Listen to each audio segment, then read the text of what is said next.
The tribunal circle closes around Kira like a noose. 50 wolves standing shoulder to shoulder in the ceremonial clearing where moonlight carves harsh shadows across their faces. She kneels in the center, wrists bound with silver-threaded rope that burns against her skin, head bowed as Elder Theron reads the charges in a voice that carries across the assembled pack. Treason, theft of sacred herbs from the healing ward, conspiracy to poison the Alpha King. Her knees press into cold earth, the autumn chill seeping through the thin fabric of her servant's dress.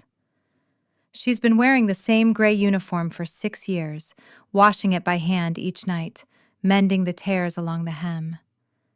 It's all she owns besides a spare shift and the wooden pendant hidden beneath her collar. The one possession from a life she can't remember. Found at 13 on the northern border, half dead from cold and covered in blood that wasn't hers, she's spent the last decade as invisible as morning mist. Kitchen worker, floor scrubber, the girl who tends the sick when no one else will touch them. The evidence is irrefutable, Theron continues, holding up a leather pouch. This was discovered hidden beneath her sleeping mat in the servants' quarters. Wolfsbane, nightshade, silver dust. Each substance capable of incapacitating even an alpha. Kira's throat closes. She's never seen that pouch before. She tends the healing ward's garden, yes, knows every plant by scent and touch, can mix poultices that draw infection from the deepest wounds. But she would never, could never, harm anyone. Especially not him. Her eyes lift despite herself, finding Alpha King Kalen where he stands at the circle's edge. 6'5" of pure predator, broad shoulders draped in the black coat that marks his station, dark hair caught silver in the moonlight. His eyes are storm gray, the color of winter clouds before snow, and right now they're fixed on her with an intensity that makes her lungs forget how to work.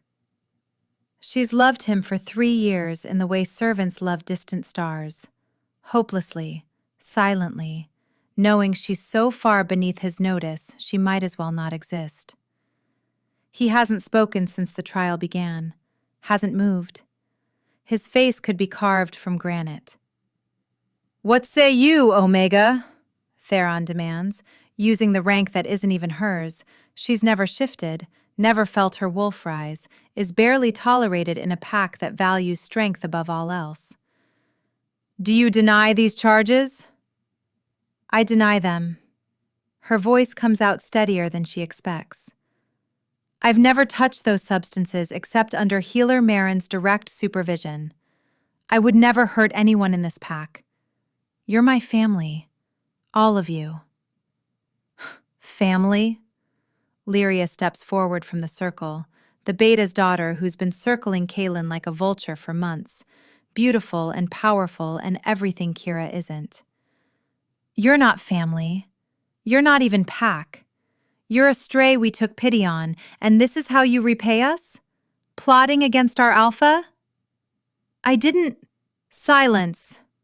Beta Ronin, Lyria's father, cuts through her protest. "We've wasted enough time on this creature.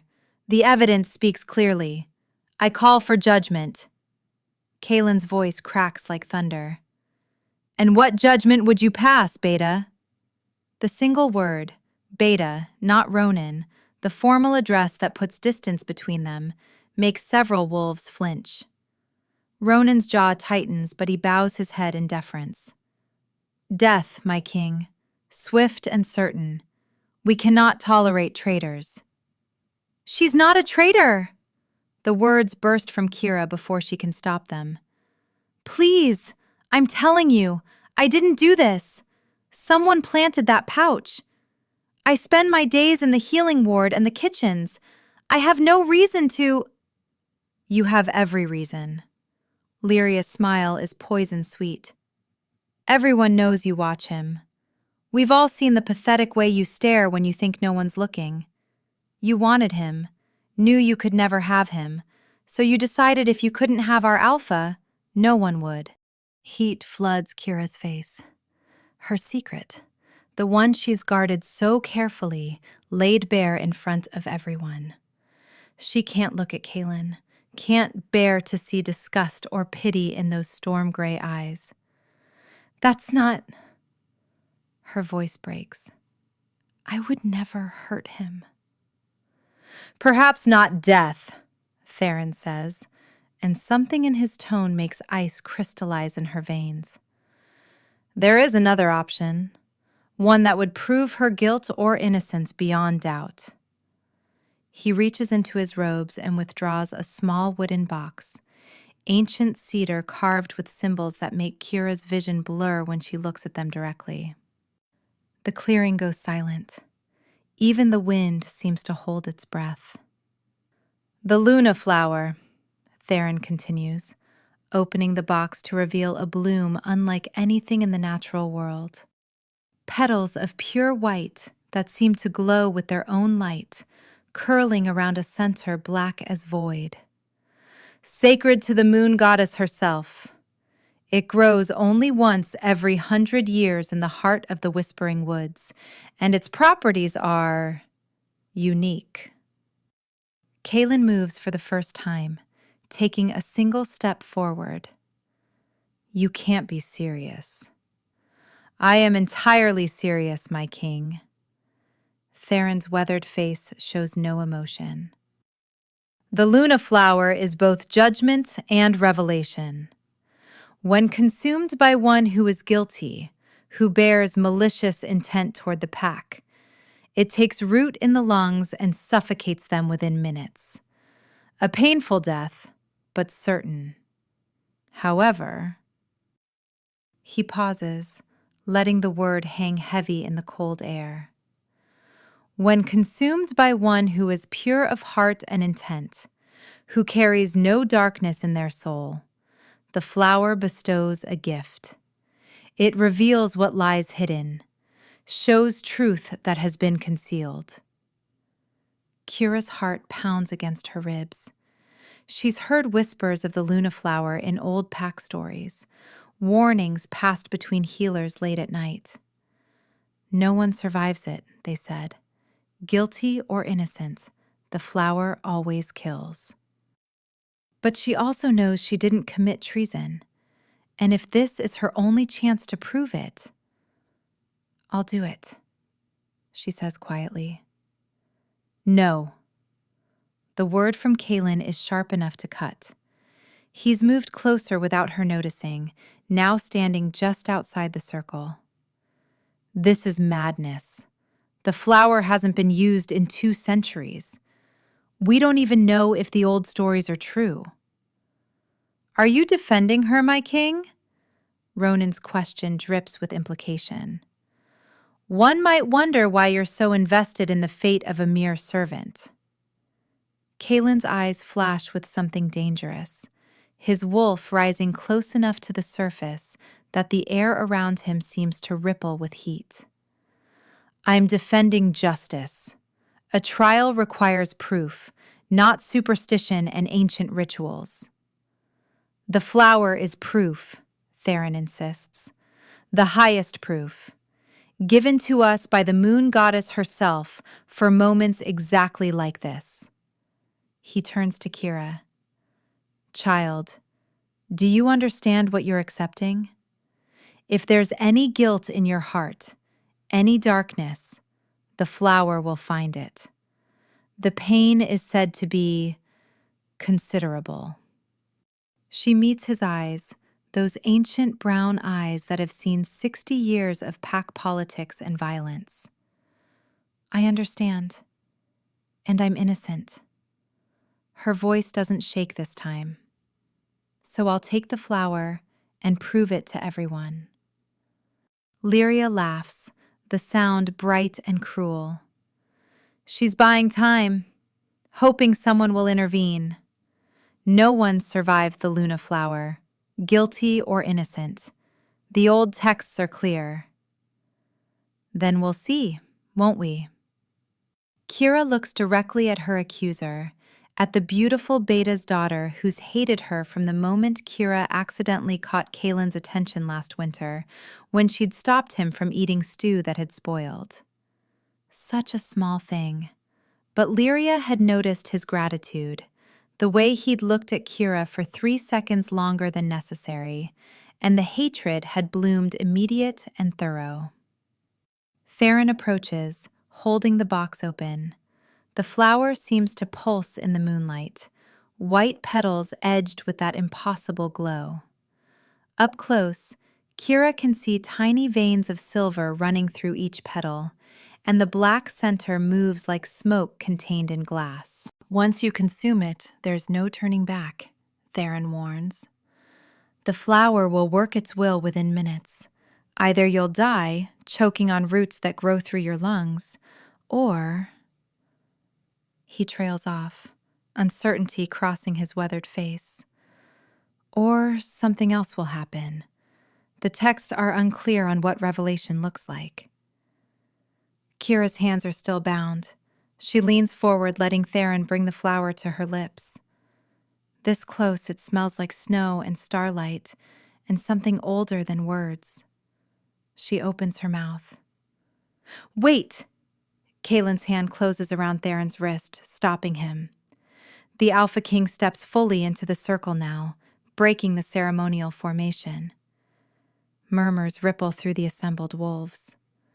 If we're doing this, we're doing it properly.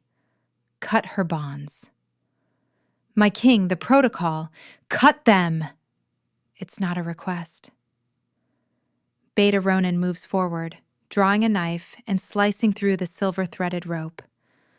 The relief is immediate, burns on Kira's wrists already starting to heal, with the slow regeneration that's always marked her as different, stronger than a human, but weaker than a true wolf. She rubs feeling back into her hands, looking up to find Kalen watching her with an expression she can't read. If you're innocent, he says quietly, meant only for her ears. If this flower does what it's supposed to, you need to be ready for what comes after. What comes after? She doesn't understand. His storm gray eyes hold secrets deep as winter. Truth, pure and absolute. He steps back, nodding to Theron. Proceed. Theron offers the flower again. This time, Kira takes it with her own hands, feeling the petals cool and silk-soft against her fingers. The black center pulses once, like a heartbeat. She thinks of the children she's comforted through nightmares, the warriors she's stitched back together after border skirmishes, the countless meals she's prepared with herbs that soothe and heal. She thinks of 3 years spent loving a man from afar, content with shadows and stolen glances, because just being near him felt like enough. She places the Luna flower on her tongue. The taste explodes across her senses, moonlight and ice and ancient earth, sweet and bitter and something that has no name. She swallows before fear can stop her, feeling the flower slide down her throat like liquid silver. For a heartbeat, nothing happens. Then, fire blooms in her chest. Kira gasps, doubling over as heat spreads through her lungs, not burning but growing, something taking root with a speed that shouldn't be possible. She can feel it, petals unfurling in spaces meant only for air, stems threading through tissue, roots digging deep into the core of her being. The pain is immense, stealing her breath, and she falls to her hands and knees in the center of the circle. It's killing her, someone whispers. She was guilty after all. But that's not what's happening. Kira knows death, has sat with it in the healing ward, has seen its particular shadow. This isn't death. This is transformation. The flower grows through her with purpose, seeking something, and when it finds what it's looking for, that locked place deep in her chest where something has slept for 13 years, The roots dig in and pull. Light explodes from her skin, pure white light, bright enough that wolves cry out and shield their eyes. It pours from Kira in waves, from her mouth, her eyes, the veins in her wrists glowing like captured starlight. The flower in her lungs blooms fully, and with it comes power that's been trapped since the night she was found bleeding on the border. Memories crash through her mind like breaking glass. A castle made of moonstone, a woman with silver hair crowning her Luna Queen, whispering, "Hide, my daughter. Hide your light until the flower finds you." Attackers in the night, fire and blood and screams, running through winter woods with her mother's last command echoing in her ears. Never let them see what you are. The light intensifies, and Kira feels her body changing. Bones shifting, but not into wolf form, into something else, something older.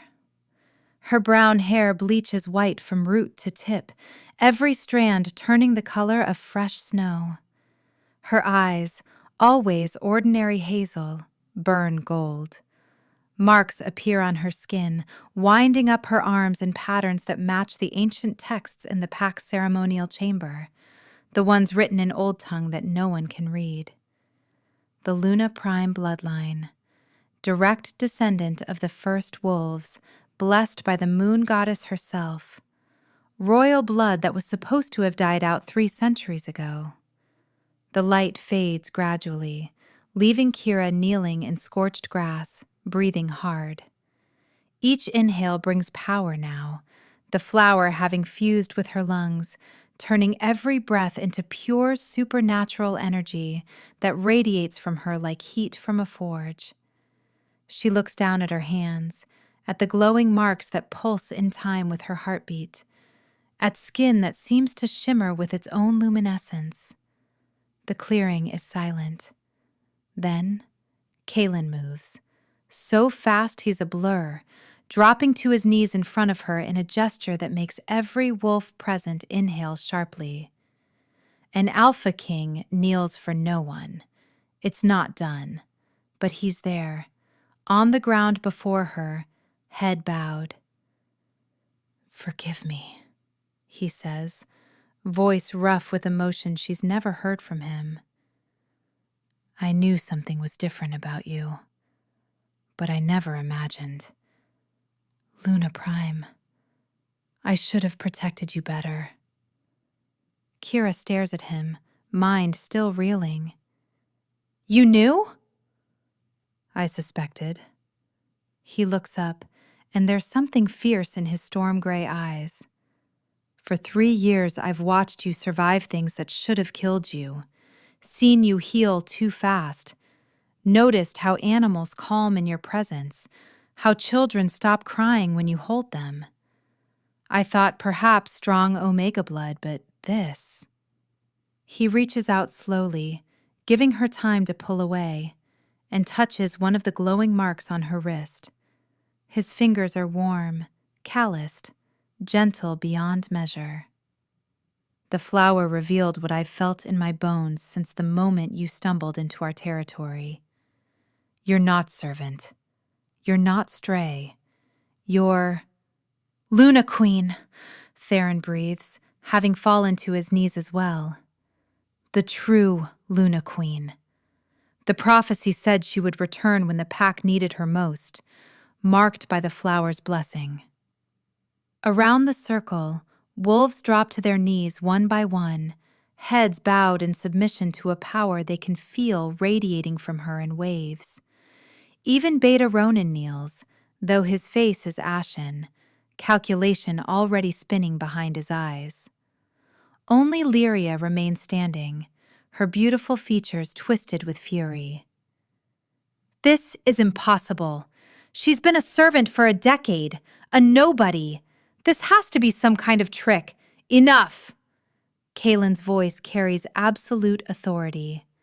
He rises in one fluid motion, positioning himself between Kira and Lyria, with the unconscious protection of a wolf guarding its mate.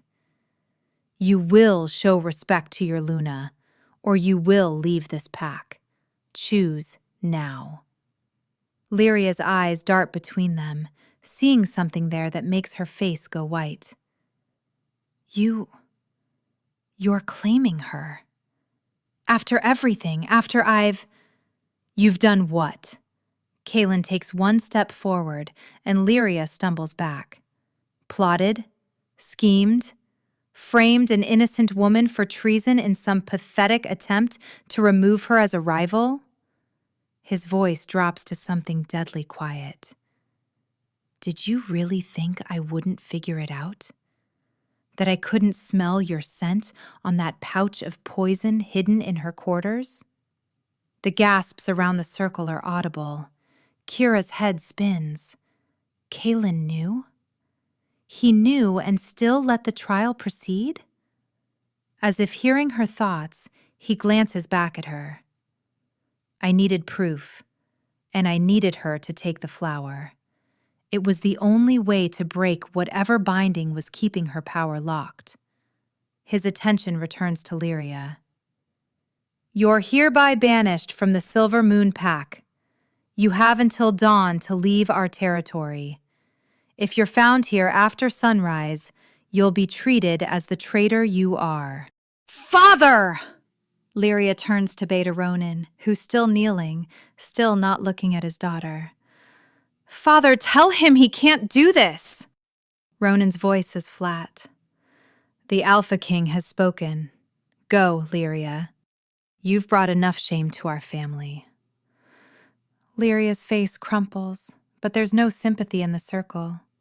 She's been cruel to too many, used her father's position to bully and manipulate for too long. 2 guards step forward to escort her away, and her protests fade into the distance. Kira tries to stand, finds her legs won't cooperate. The power flooding her system is too much, too new, and she's shaking with the effort of containing it. Immediately, Kaelin is there, hands steadying her waist, his warmth grounding her in reality. Breathe, he murmurs. Just breathe. The flower has merged with you, but you need to learn to control it. Right now, it's controlling you. She focuses on his voice, on the steady presence of him, and gradually the wild energy settles into something more manageable. Each breath still brings power, her lungs drawing it from the air itself, but it's no longer threatening to tear her apart from the inside. That's it, Kaelin says softly. You're doing perfectly. I don't understand. Kira looks up at him, at the face she's memorized from afar, now close enough that she can see the silver flecks in his gray eyes. Why didn't you tell me you suspected? Why let this happen? Because you needed to know. His hands are still at her waist, thumbs tracing small circles that send warmth through her entire body. You've spent 13 years believing you were nothing, a servant, an omega without even a wolf. I could have told you what I suspected, but you wouldn't have believed me. The flower doesn't lie. It showed you, showed everyone, exactly what you are. And what am I? The question comes out as a whisper. Everything. The word is fierce, possessive, final. You're everything I've been waiting for. Everything this pack needs. Everything He stops, jaw tightening as if catching himself from saying too much. But Kira heard what he didn't say, saw it in his eyes. How long? She asks. How long have you been watching me? A slight smile touches his mouth, transforming his harsh features into something almost gentle. Since the night you stopped me from eating that spoiled stew. You remember? You thanked me. It was the first time you'd ever spoken directly to me. It was the first time I let myself speak directly to you. His hands tighten fractionally on her waist. I'd been watching you for 2 years before that. Noticed you in the healing ward when I brought in a wounded scout. The way you worked, so focused, so gentle with him even though he was thrashing in pain. The way you sang old lullabies under your breath while you stitched him back together. He pauses, something vulnerable crossing his face. My wolf recognized you before I understood what it meant. Kept pushing me to get closer, to talk to you, to what? To claim you. The words are raw, honest. But you were scared of me, flinched every time I came near. I thought I was protecting you by keeping my distance, giving you time to feel safe in the pack. I didn't realize someone would try to hurt you. I should have. You couldn't have known, Kira interrupts, and without thinking she reaches up to touch his face, her glowing hands pale against his jaw. He goes very still under her touch, eyes darkening. And I wasn't scared of you. I was scared of what I felt when you looked at me, like you could see through all the walls I'd built. I could see you, he says simply. Always. Every hidden kindness, every quiet strength. You were never invisible to me, Kira. Her name in his mouth does something to her chest, makes the flower in her lungs bloom impossibly brighter. She can feel it now, the connection between them, gold threads linking her heart to his. The mate bond. It's been there all along, buried under her hidden power, and now it's shining clear and undeniable. Oh, she breathes. You're my mate, yes. Kaylin's smile is pure male satisfaction. The moon goddess has a sense of humor, doesn't she? Pairing the alpha king with a servant who spent 3 years convinced she wasn't worthy of him. I'm not... The old protest dies on her lips. She's not a servant anymore. Hasn't been since the moment she swallowed the flower. She's Luna Prime, queen by blood and prophecy, powerful enough that she can feel the pack bonds extending from her like roots through soil. Every wolf here is connected to her now, threads of loyalty and protection flowing both ways. This is going to take some getting used to. We have time. He helps her to her feet, keeping one arm around her waist when she sways. But first, we have some formal declarations to make. He turns to address the assembled pack, and his voice carries alpha command that makes everyone straighten.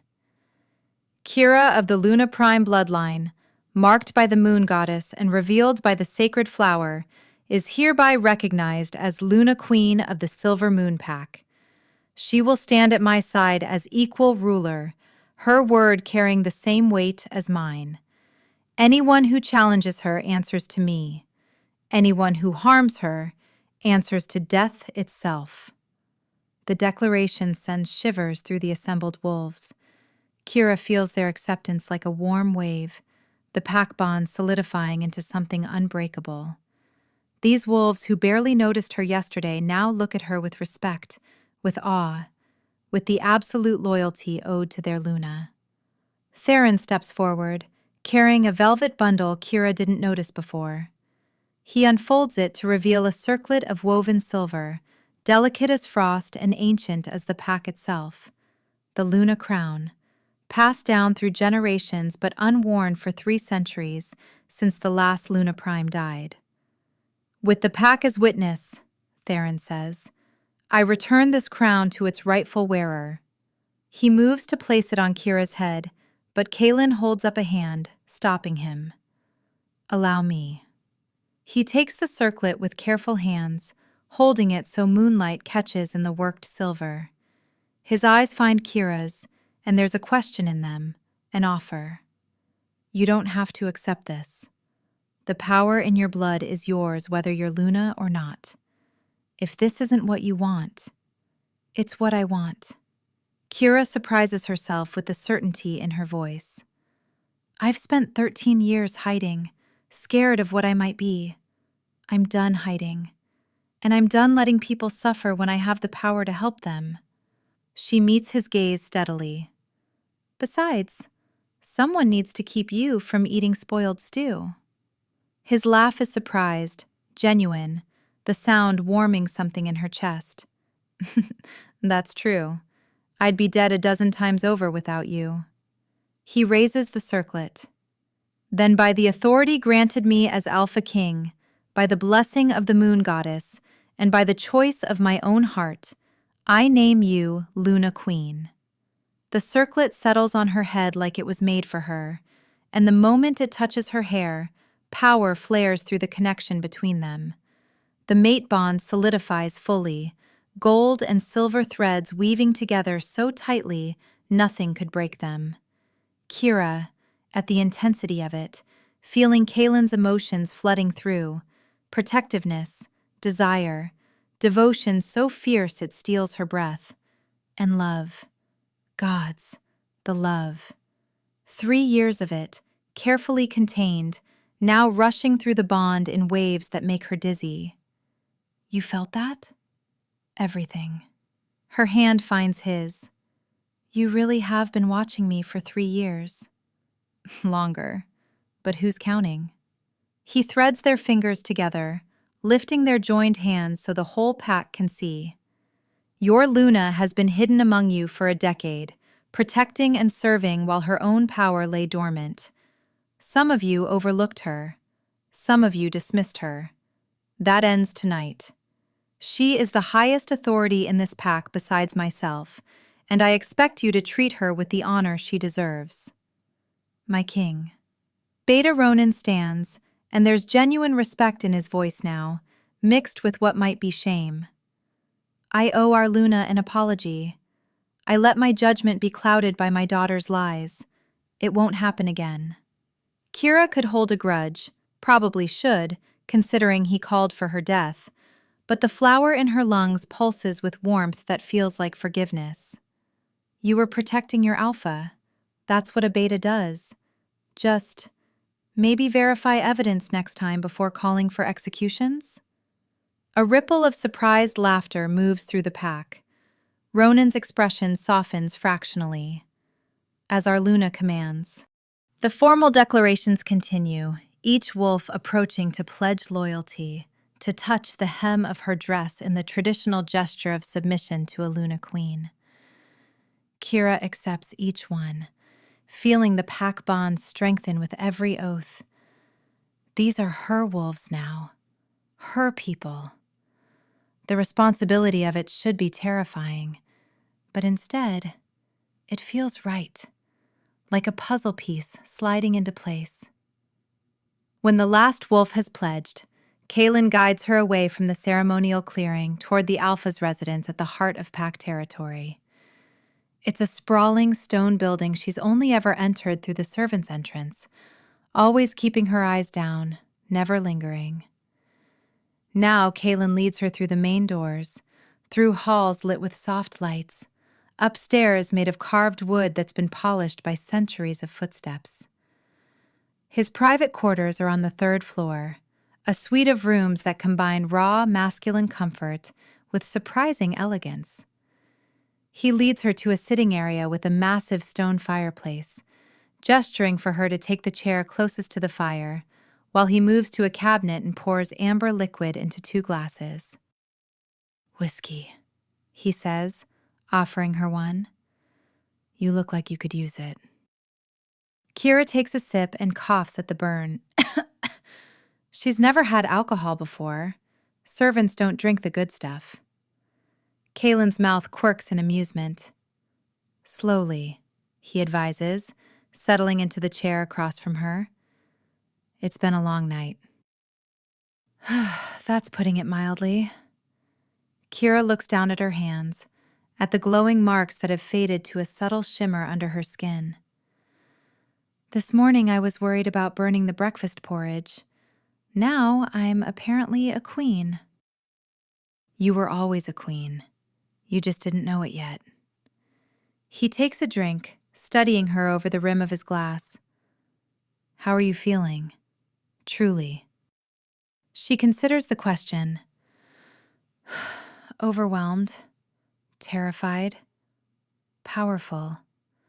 Like I could run for miles or collapse where I'm sitting. She meets his eyes. The flower. I can feel it with every breath. It's part of me now, growing through my lungs like roots through soil. Does it hurt? No, it's... She searches for words. It's like breathing light. Every inhale brings power. Every exhale releases it into the world around me. I can feel the pack through it. Every wolf. Their emotions, their needs, their pain. Her voice drops. There's so much pain. Injuries I could heal. Sickness I could cure. I need to... Tomorrow. Kaylin interrupts gently. Tonight, you rest. You've been through a trial and a transformation that would break most wolves. The pack has survived this long. They can survive one more night. But I could help them right now. Kira. He leans forward, setting his glass aside. Putting everyone else first. Let me take care of you for once. Please. The please undoes her. She nods, exhaustion suddenly crashing through her in a wave that makes her hands shake. Kaylin notices immediately, standing and moving to kneel before her chair the way he did in the clearing, taking her hands in his larger ones. There's something I need to ask you, he says quietly. Something I've wanted to ask since the moment my wolf recognized yours. Her heart trips. What? The mate bond is formed. You feel it same as I do. But I want you to choose this, not because the moon goddess decided or because you're Luna and I'm Alpha. I want you to choose me because you want to. Because when you look at me, you see something worth loving. Kira stares at him, this powerful male who commands hundreds of wolves, kneeling before her and asking, not demanding, not expecting, but asking for her choice. I've loved you for 3 years, she whispers. I thought I was just a foolish servant crushing on a king. Didn't think I had the right to even dream. You have every right. You've always had every right. His hands tighten on hers. I spent 3 years trying to convince myself to stay away from you. That you deserved better than an alpha who's killed more than he's saved, who carries scars both visible and hidden. But my wolf wouldn't listen, kept pushing me toward you. And when I finally let myself really look at you, he shakes his head.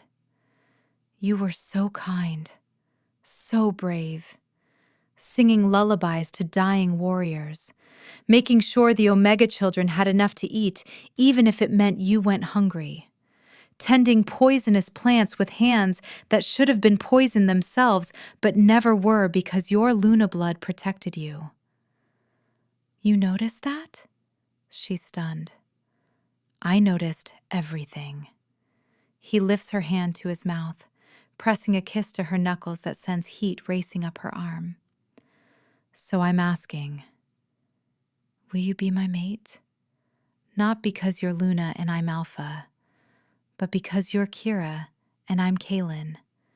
And we've been circling each other for 3 years like idiots, too scared to admit what we felt. The laugh that escapes her is half sob. Yes, gods, yes. I choose you. I've always chosen you. His smile transforms his entire face, harsh features softening into something radiant. Thank the moon goddess. I was prepared to grovel if necessary. You were not. I absolutely was. I had a whole speech prepared about my many virtues and why you should overlook my numerous flaws. He stands, pulling her up with him. But since you've saved me the embarrassment, I'll show you something instead. He leads her to a door she hadn't noticed, opening it to reveal a bedroom that makes her breath catch. It's enormous, dominated by a bed large enough to sleep 5 wolves, with windows overlooking the forest and moonlight streaming through in silver bars. But what captures her attention is the small wooden table near the window, covered in objects she recognizes. A cup she'd chipped 3 years ago washing dishes, carefully mended with gold resin. The old scarf she'd lost last winter, cleaned and folded. A dried flower, wolfsbane ironically, from the healing ward garden. A dozen small things she'd thought lost or forgotten, all carefully preserved and displayed like treasures. "You kept these?" Her voice cracks. "Reminders," Kaylin says from behind her. "Every time my wolf pushed me to claim you before you were ready, I'd look at these and remember patience. Remember that you were worth waiting for." His arms come around her waist, pulling her back against his chest. "I'm done waiting, Kira. I'm done watching you from across rooms and pretending I don't feel this bond. You're mine. You've been mine since the moment you stumbled onto our border, half dead and glowing with power you didn't know you had." She turns in his arms, looking up at the male who's been hers just as long, without either of them admitting it. "I'm going to need help. With the Luna duties, with controlling this power, with everything. You'll have it." He brushes silver white hair back from her face with gentle fingers. "You'll have me, every day, for as long as you want me. You'll have this pack, who already loves you even if they didn't know why. And you'll have the moon goddess's blessing, which clearly runs strong in your veins." His hand settles over her heart, where the flower pulses with light in her lungs. "But mostly you'll have yourself. You survived 13 years of hiding, a false trial, and eating a flower that should have killed you. You're the strongest person I've ever met, and you don't even realize it yet." "I'm starting to realize it," she admits. The power in her chest surges in agreement, white light spilling between her lips with her words. "And I think I might like being queen." His laugh is pure joy. "The pack is going to adore you. They already do. Did you feel it during the pledges? Their relief that we finally have a Luna again, that the prophecy was true." She nods. "I felt everything. Their loyalty, their hope, their love. For both of us." She looks up at him seriously. "They see us as partners, equals. We can't betray that trust." "We won't." He says it like a vow. "We'll lead them together, protect them together, build something better together." His eyes darken, voice dropping to something intimate. "And tonight, we'll seal the mate bond properly, if you're willing." Heat floods her cheeks. She's a 26-year-old virgin who spent a decade sleeping in the servants' quarters, but the thought of belonging to him fully, of completing the bond that already sings between them, sends anticipation rather than fear through her veins. "I'm willing." The kiss he gives her is gentle despite the hunger she can feel through their bond, his mouth moving over hers like he's memorizing the taste of her. She gasps against his lips and he takes advantage, deepening the kiss until her knees go weak and only his arms around her waist keep her upright. "Bed," he murmurs against her mouth. "Now, before I take you against that wall like an animal." She should probably be scandalized, but the growl in his voice just makes her want him more. He lifts her easily, carrying her to that enormous bed and laying her down on sheets that smell like him, pine and snow and something wild. The Luna circlet comes off first, set carefully on the side table. Then his hands are at the laces of her servant's dress, the one she put on this morning, not knowing her entire life was about to change. "This dress," he says, working the laces free, "has been driving me insane for 3 years. Watching you work in it, bend in it, the way it showed just enough curve to make me want to tear it off you." "It's a servant's dress. There's nothing special about it." "You were wearing it. That made it special." He pushes the fabric off her shoulders, leaving her in just her thin shift. "Everything about you is special, Kira. You've been extraordinary from the start. I'm just grateful the flower finally made you see it." She reaches up, pulling him down to her, needing his weight, his warmth, the solid reality of him. The mate bond pulses between them with every heartbeat, gold and silver light spilling across the bed as their power mingles. When he finally claims her fully, joining their bodies the way their souls are already joined, she breathes pure light, the flower in her lungs blooming with a radiance that fills the entire room. Through the windows, the moon goddess watches over her newly crowned Luna, and somewhere in the vast forest beyond, a white flower that hasn't grown in 100 years blooms once more, waiting for the next hidden queen to find it. But that's a story for another time. Tonight, the Alpha King and his Luna Queen seal their bond under moonlight and stars, 2 wolves who spent 3 years circling each other, finally coming home. And in the morning, when Kira wakes with silver-white hair spread across Kaylin's chest and power humming through her veins, she'll begin the real work of being Luna. She'll heal the wounded, comfort the grieving, protect the vulnerable, and lead beside the male who saw her worth when she was invisible to everyone else. She'll be extraordinary, but she always was. Did you like the story? What do you think about the ending? Does it need part 2? Let me know your thoughts in the comments. Also, tell us which state you're watching from so I can give you a shout out in the next video. Don't forget to subscribe so you can stay updated on our next uploads. Thanks for watching.